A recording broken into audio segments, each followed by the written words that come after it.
Hello student, myself Rinku Rajput, lecturer in RBS Polytechnic Bijpuri.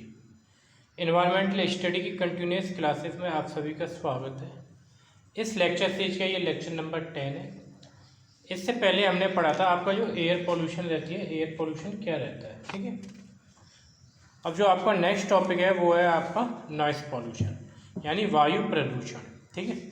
Video start करने से पहले मैं आपको बताना चाहता हूं कि जो आपकी एमसीक्यू क्वेश्चन सीरीज है वो स्टार्ट हो चुकी है और उसका एक वीडियो मैंने अपलोड कर दिया है। तो मैं आपसे सभी से रिक्वेस्ट करूंगा कि आप जो भी मैं एमसीक्यू बना रहा हूं उन्हें एक जगह नोट करके करें, जिससे कि आपको आने वाले टाइम पे आपको प्रॉब्लम फेस ना करनी पड़े। क्योंकि अगर आप एमसीक्यू को एक ही जगह कॉपी में कलेक्ट करके रखोगे तो एग्जाम टाइम पे उनका रिवीजन आसानी से हो पाएगा। अगर आप वीडियो को डाउनलोड कर लोगे तो वो आपको रिवीजन आसानी से नहीं हो पाएगा कि बार बार आप वीडियो को देखोगे, नेट नहीं आएगा, स्पीड स्लो आएगी। तो उससे अच्छा है कि ज़्यादा लंबी वीडियो है नहीं है, 7 मिनट की है, तो आप एक पेन और कॉपी लेके एक सेपरेट 10 रुपये वाली कॉपी बना लें और जितने भी एमसीक्यू क्वेश्चन आपको कराए जा रहे हैं उन्हें एक जगह नोट करके रख लें, ठीक है। तो आज की वीडियो स्टार्ट करते हैं। आज का टॉपिक है आपका नॉइस पॉल्यूशन। नॉइस पॉल्यूशन क्या होता है? नॉइस पॉल्यूशन, देखो पहले इसकी डेफिनेशन समझो। शोर या ध्वनि प्रदूषण का अर्थ है वायुमंडल में उत्पन्न की गई अनचाही ध्वनि जिसका मनुष्य एवं अन्य प्राणियों के श्रवण तंत्र एवं स्वास्थ्य पर प्रतिकूल प्रभाव पड़ता है। श्रवण तंत्र का मतलब है सुनने वाला सिस्टम यानी हमारे कान, ठीक है, उस एवं स्वास्थ्य पर प्रतिकूल प्रभाव पड़ता है।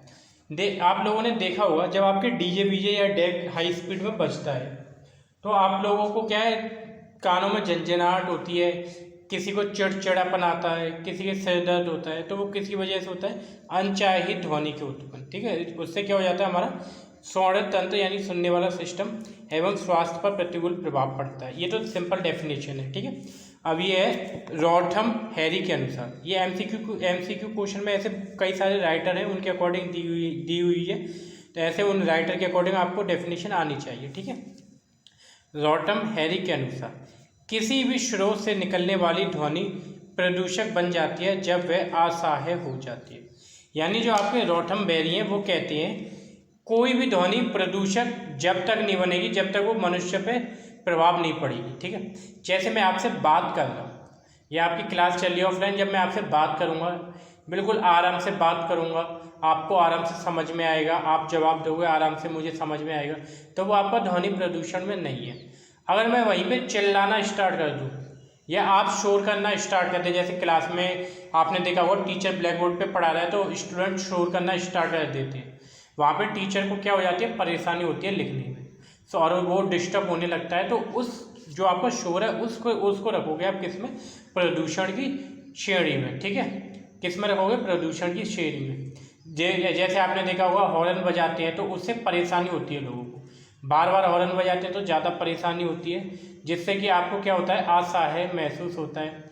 डीजे बजते हैं तो लोगों को असहाय महसूस होता है, असहाय यानी उन्हें प्रॉब्लम होती है, ठीक है। तो वो सब किसकी श्रेणी में आते हैं, वो सभी आपके किसी श्रेणी में आएंगे, वो आएंगे आपके प्रदूषण की श्रेणी में, ठीक है। आप लोगों ने देखा होगा कारखाने चलते हैं, वाहन चलते हैं, आदि से अत्यधिक शोर होता है। इस शोर की वजह से ही आपका क्या रहता है, आपका श्रवण तंत्र यानी सुनने वाला सिस्टम क्या हो जाता है, वो खराब हो जाता है, ठीक है। हमारे देश में दुर्भाग्य से नॉइस पॉल्यूशन को नियंत्रित करने पर कोई विशेष ध्यान नहीं दिया जाता। आपने देखा होगा रोड पे जाते हैं तो अगर आपका कुछ भी अगर वाहन जा रहा है तो इंडिकेटर देते नहीं और हॉर्न बजाते हैं और सीधे निकल जाते हैं। आपके तब भी अपनी गवर्नमेंट ने जो आपके डीजे जो होते हैं आपके, वो आपका मैरिज होम में वो 10 बजे से बैन कर दिए, लेकिन आप जब कभी बोतला पे जाओ या किसी चौड़ाई पे जाओ, जब आपकी रेड लाइट होती है तो लोग वहाँ पे अपना इंजन बंद नहीं करते, जिससे क्या है आपका नॉइस पॉल्यूशन होता है। नॉइस पॉल्यूशन के साथ आपका एयर पॉल्यूशन भी रहता है, ठीक है। आप कभी बाइक से जाओ तो हॉर्न लोग ज़्यादा बजाते हैं, हाई धार्मिक स्थलों पे आपके लाउड स्पीकर बजते रहते हैं, तो वो सब किसी का कारण है, वो आपका सब नॉइस पॉल्यूशन का कारण है, ठीक है।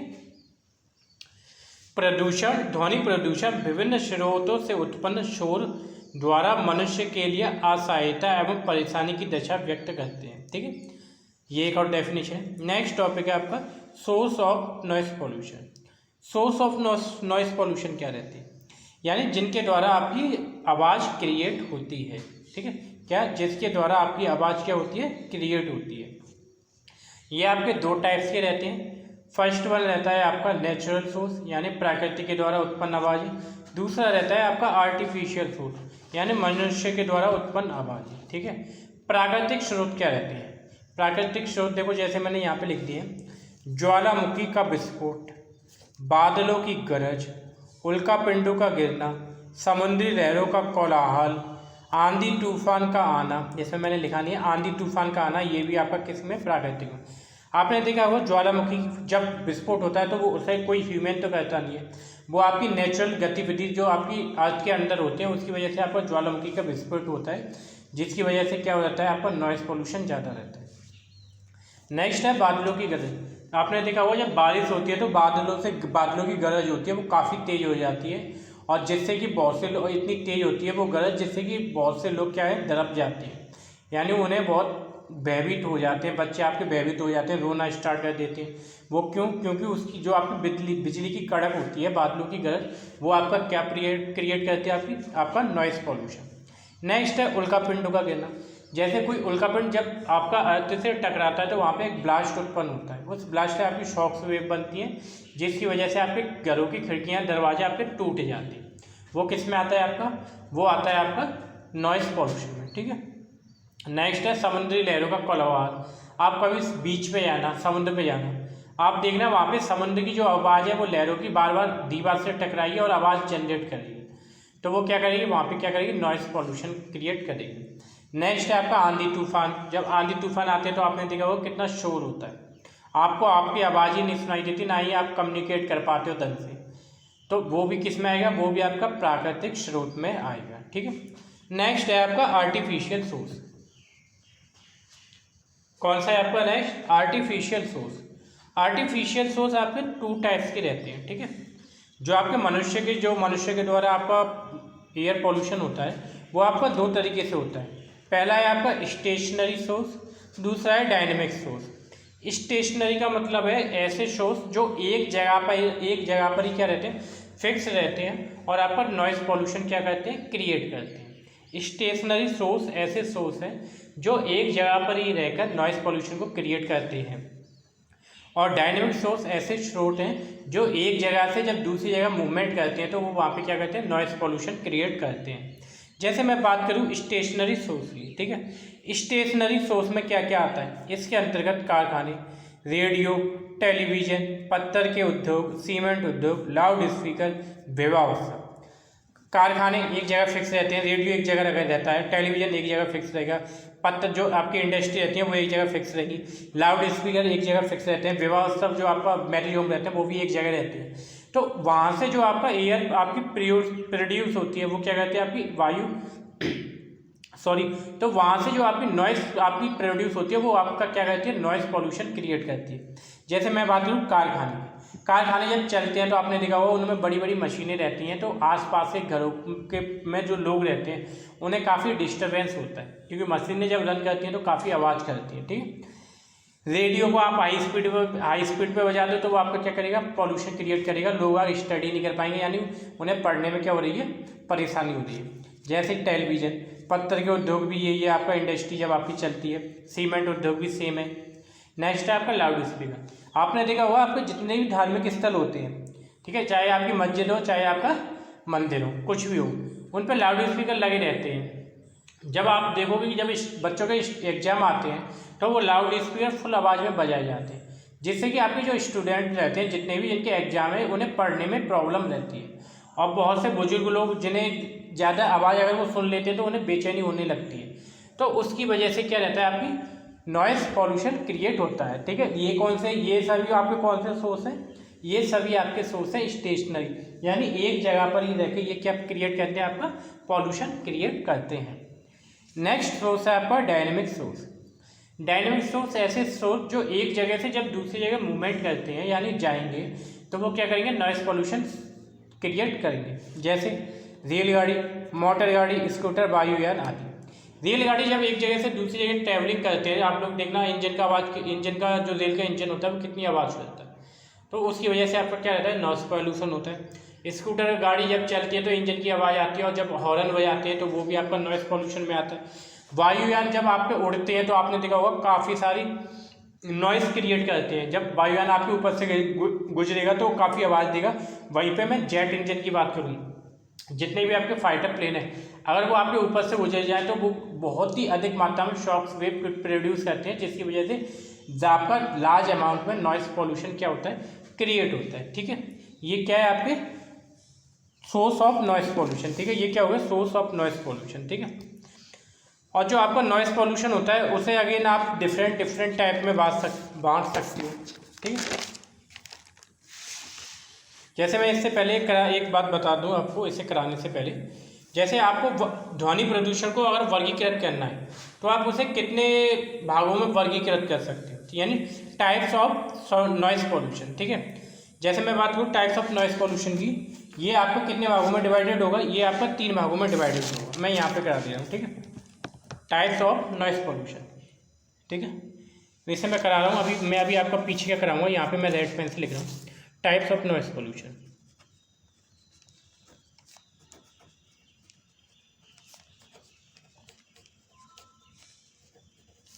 ये आपका बेसिकली 3 टाइप्स का रहता है। फर्स्ट वन है इंडस्ट्रियल स्टेट पे,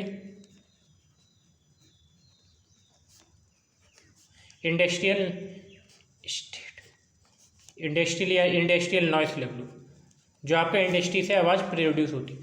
सेकंड होती है आपकी कम्युनिटी में, community noise. And third one रहती है आपकी जो भी आपके ऑटो व्हीकल्स होते हैं, यानी ट्रैफिक नॉइस। इसे मैं एग्जाम्पल दे दूंगा आपको, ट्रैफिक नॉइस। अब इनके बारे में मैं आपको समझा रहा हूँ एक एक करके। ठीक है, जो आपका नॉइस पॉल्यूशन है ना, नॉइस पॉल्यूशन के टाइप्स ये आपको 3 श्रेणियों में आप इसे डिवाइड कर सकते हो। फर्स्ट वन है आपका इंडस्ट्रियल नॉइस, यानी जो आपका इंडस्ट्री औद्योगिक से जो शोर शराबा निकलते हैं। सेकंड है आपका कम्युनिटी नॉइस, जो आपका समाज के द्वारा सामुदायिक शोर। थर्ड है आपका ट्रैफिक नॉइस, जो यातायात से निकलता है। जैसे मैं बात करूँ इंडस्ट्रियल नॉइस की, आपने देखा होगा बड़े बड़े लोहे के जो कारखाने होते हैं, सीमेंट के कारखाने, पत्थर के कारखाने, उनसे अत्यधिक मात्रा में शोर उत्पन्न होता है, जिससे वहाँ के जो भी कर्मचारी रहते हैं उनके सुनने की शक्ति पे क्या पड़ता है, इफेक्ट पड़ता है। ये तो आपके सिंपल जो छोटे छोटे कारखाने रहते हैं वहाँ पे देखा हुआ, लेकिन अगर आपने देखा होगा आप यूट्यूब पे या कहीं पे भी सर्च करना, जो आपकी बड़ी इंडस्ट्री रहती है या माइनिंग का काम जहाँ पे रहता है, जहाँ पे वो वर्कर होते हैं, वो क्या लगा देते हैं अपने कानों की सेफ्टी से रखने के लिए क्या लगाते हैं, वो कुछ कवर लगाते हैं, जिससे कि आपकी जो शोर वहाँ से नॉइस पॉल्यूशन क्रिएट हो रहा है वो आपके कानों पे कोई इफेक्ट ना डाल पाए। ठीक है, और इसके अंतर्गत जो आपका इंडस्ट्रियल है, इसके अंतर्गत जितनी भी आपकी इंडस्ट्री हैं वो सभी का शोर आपका इसी के अंतर्गत आता है। सेकेंड है आपका कम्युनिटी नॉइस, सामुदायिक शोर। समाज में रहकर मनुष्य विभिन्न प्रकार के क्रियाकलाप करता है, आप सभी जानते हो। जो मनुष्य रहता है वो आपका समाज यानी पृथ्वी पर ही रहकर विभिन्न प्रकार के क्रियाकलापों के द्वारा शोर उत्पन्न करता है, जैसे कि विवाह हुए, अवसर हुए, कोई भी लाउड स्पीकर को बजाना, बैंड बजाना, भागवत कराना, धार्मिक स्थलों पे डिफरेंट टाइप के आपके प्रोग्राम कराना, और मेले लगना, जो मेले लगते हैं आपके, उनके द्वारा जो आपका शोर शराबा उत्पन्न होता है वो किस में आता है, वो आता है आपका कम्युनिटी में। ठीक है, ट्रैफिक में कौन सा आता है, ट्रैफिक में आता है आपका सभी प्रकार के यातायात के साधनों से शोर उत्पन्न होना। सभी प्रकार के यानी जितने भी यातायात के साधन हैं उनसे जो शोर उत्पन्न होता है वो किसके अंतर्गत आता है, वो आता है ट्रैफिक के अंतर्गत। ठीक है, वो किसके अंतर्गत आता है, आपका ट्रैफिक के अंतर्गत। ठीक है, नेक्स्ट टॉपिक है आपका टाइप्स ऑफ साउंड। साउंड कितने प्रकार का होता है, बस आपको सिर्फ नाम मालूम होना चाहिए। साउंड 3 प्रकार का रहता है। पहला रहता है आपका भाषण, स्पीच। सेकंड रहता है संगीत। थर्ड रहता है शोर। ठीक है, स्पीच में क्या रहता है, आप कम्युनिकेट कर सकते हो आराम से। एक स्पीच देता है कोई बंदा, माइक पे स्पीच देता है, तो आप उसका कम्युनिकेट कर सकते हो ना, आप उसकी बातों को आराम से समझ सकते हो। यानी अपनी बात को शांत वातावरण में एक व्यक्तियों के द्वारा बोलकर दूसरा व्यक्ति उसे आसानी से सुन सके, उसे कहते हैं आपका स्पीच। ठीक है।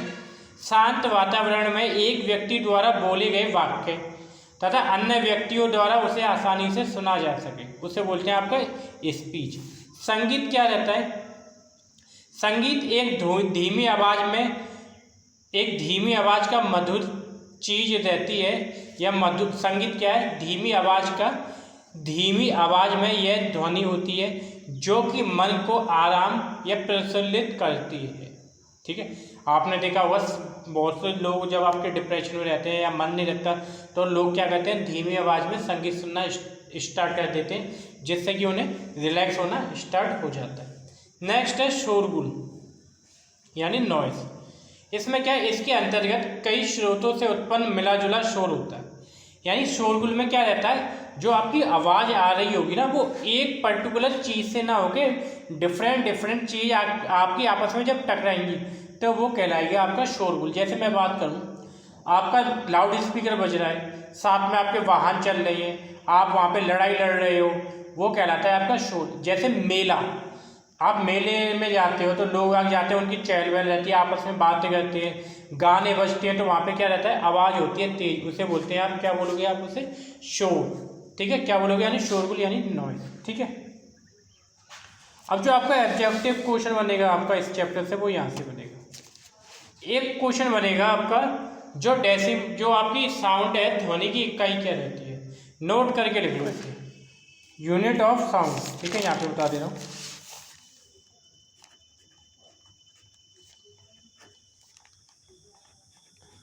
यूनिट ऑफ साउंड, यह 100% क्वेश्चन बनेगा। डेसिबल या डीबी,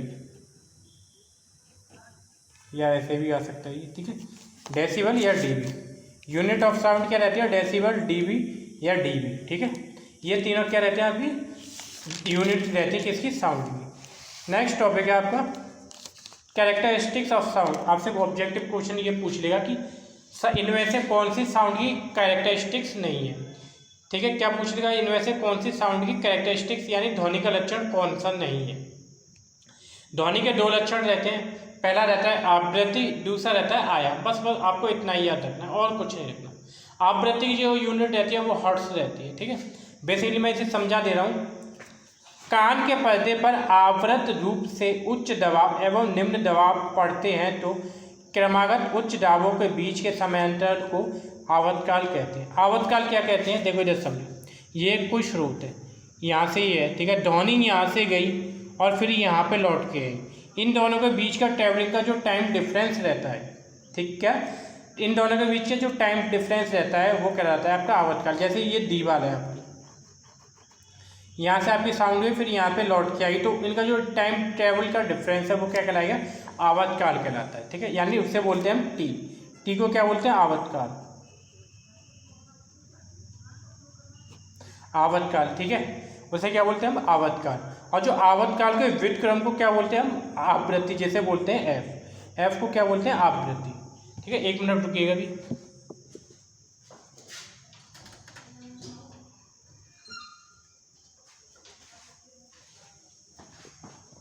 जो आपका आवृत काल होता है, यानी जो आपका आवर्त काल रहता है, उसे उसके विक्रम को क्या बोलते हैं, आपका विकृति।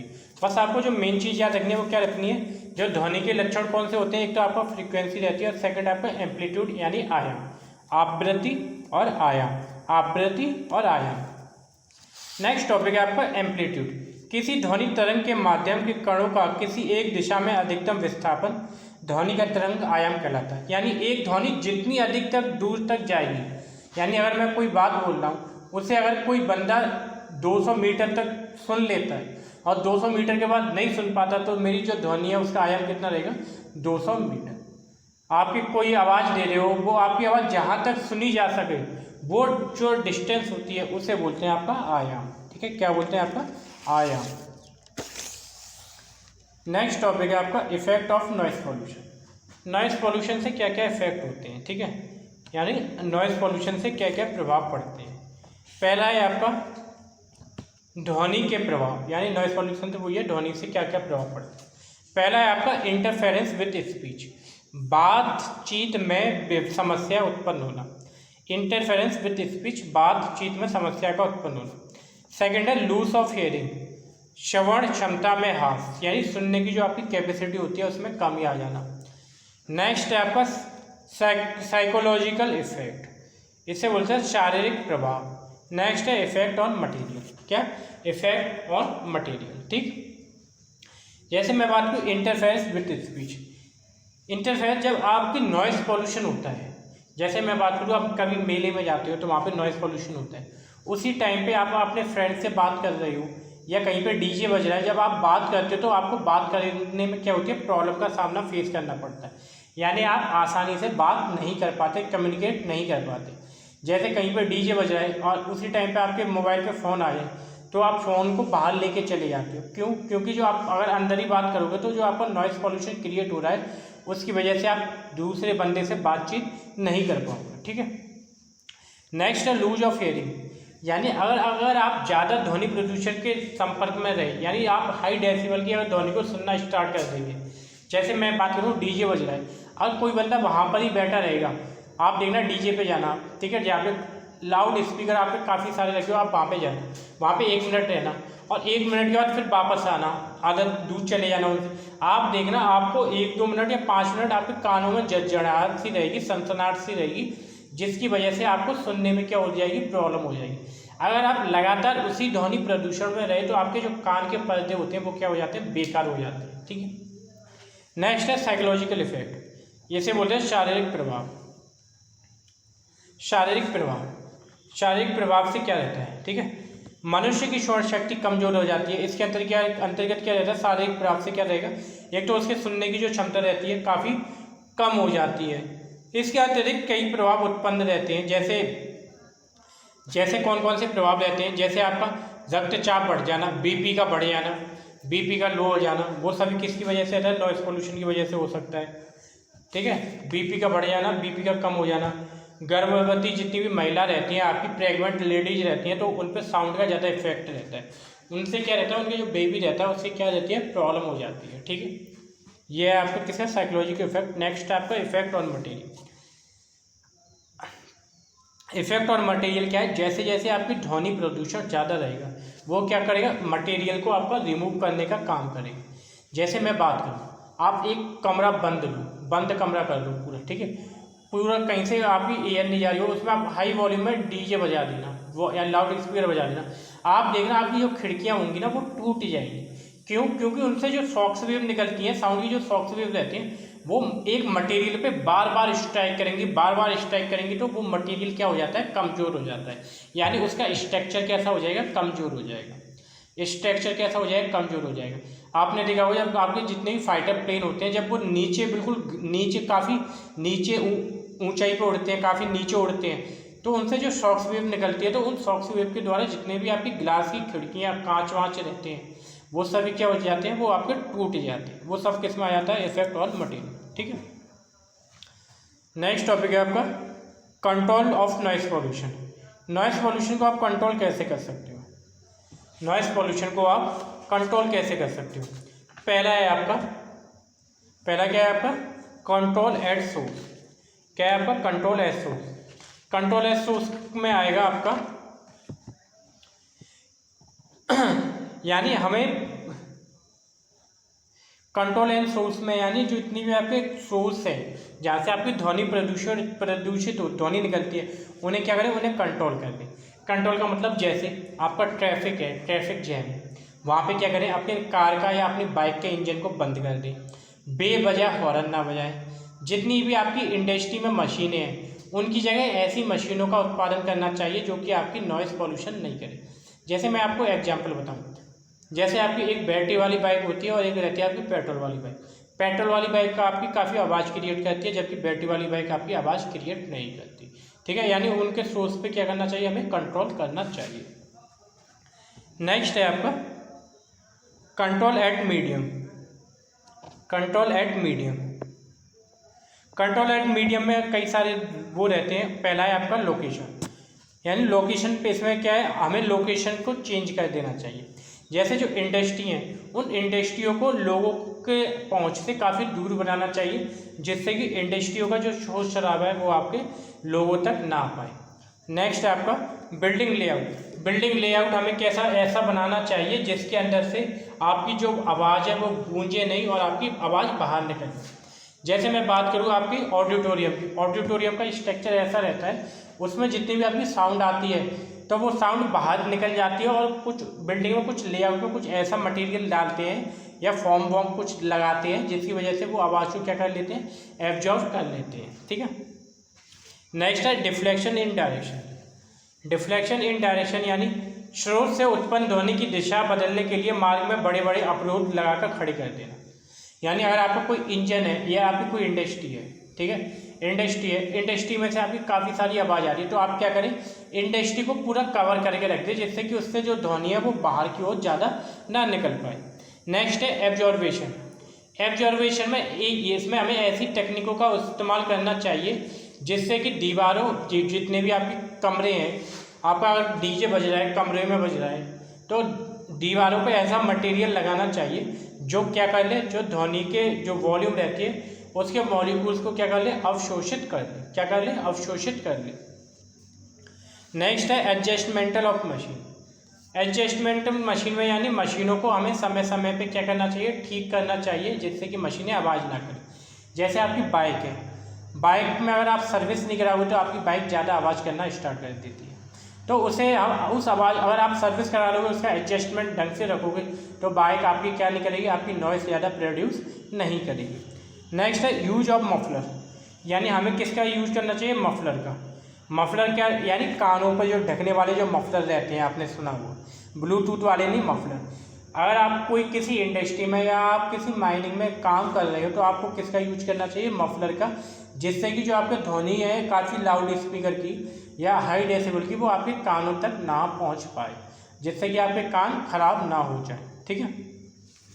नेक्स्ट है इसमें पहला तो हो गया कंट्रोल एट सोर्स, सेकंड है कंट्रोल एट मीडियम, थर्ड है आपका कंट्रोल एट रिसीवर।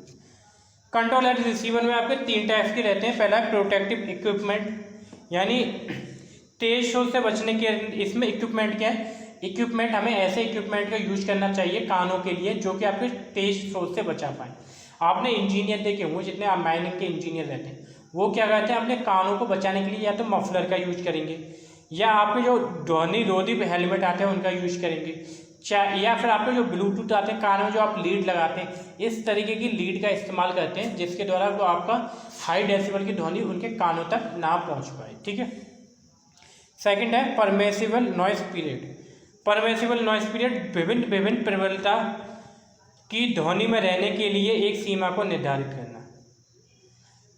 क्या है, विभिन्न प्रबलता यानी डेसिबल की ध्वनि में रहने के लिए एक सीमा निर्धारित करना। यानी एक जगह मेरा साउंड हो रहा है 50 डेसिबल का, एक जगह हो रहा है 100 डेसिबल का, एक बंदा आ रहा है वो 1 मिनट 50 में रह रहा है, 1 मिनट 100 में रह रहा है, ऐसे चेंज कर रहा है। चेंज करने से क्या रहेगा, उसके जो कानों के पर्दे हैं वो क्या हो जाएंगे, बेकार हो जाएंगे। तो हमें क्या करना चाहिए, उनके लिए एक कोई ऐसा इकोसिस्टम बनाना चाहिए कि एक बंदा मिनिमम से मिनिमम इतने घंटे इस डेसिबल की आवाज़ को सुन सके। ठीक है, वो कहलाता है आपका परमिसिबल नॉइस पीरियड। ठीक है। नेक्स्ट है लास्ट वन आपका educating the people. Educating people यानी ऐसे हमें लोगों को जागरूक करना चाहिए कि वो आपका लाउड स्पीकर ना बजाएं, आपका धार्मिक स्थल ना करें, मेलों का आयोजन कम करें और रेल लाइनों से अपने घरों को दूर बनाएं, ध्वनि स्तर को मापने की व्यवस्था करें और लोगों को जागरूक करें कि आप ट्रैफिक जाम में जब फंसे तो अपने कार का इंजन को बंद कर दें, बेवजह हॉर्न ना बजाएं। ये सभी किस में आ जाएंगे, एडुकेटिंग द पीपल में। ठीक है। तो आज के लिए इतना ही। ये आपका चैप्टर आज कंप्लीट हो चुका है नॉइस पोल्यूशन। इससे आगे हम नेक्स्ट चैप्टर करेंगे आपका रेडियो एक्टिव पोल्यूशन। ठीक है। आज के लिए इतना ही, धन्यवाद।